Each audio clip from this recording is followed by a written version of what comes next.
Hello' friend, আজি মই fried rice বনাম। এয়া চোৱা, তেলত দিলোঁ আগতে মই পিঁয়াজ আৰু জলকীয়া কাটি, আকৌ দিলোঁ পনীৰ সৰু সৰু কাটি, তাৰপিছত দিম এই বইল চাউলটো, কালিৰ অলপ বাচি চাউল আছিল এইটোৱে দিম। এয়া একদম নিমকিৰ নিচিনা সৰু সৰু কাটিছোঁ, বেছি ডাঙৰ হ'লে খাবলৈ ভাল নালাগিব।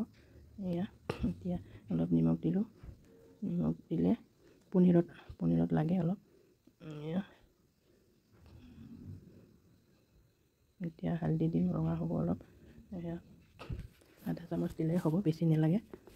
কালাৰটোত হৈ আছে,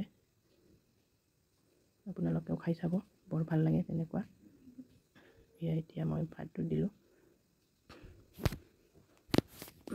ভাতটো দিয়াৰ পিছত আৰু হাতাৰে লাৰিলোঁ। এয়া অলপ এতিয়া মছলাবিলাক দিম। এইটো হ'ল আমচুৰ পাউডাৰ, বেছি নিদিওঁ, টেঙা হৈ যায়। এইটো চানা মছলা আধা চামুচ দিলোঁ, আৰু জিৰা পাউডাৰ অলপ দি দিওঁ, এইটো আধা চামুচ দিলে হ'ব। হৈ গ'ল, কালাৰটো বহুত ধুনীয়া লাগিছে। ভাল লাগিলে লাইক শ্বেয়াৰ কৰিব বন্ধুসকলে। এতিয়া মই প্লেটত পাৰিলোঁ।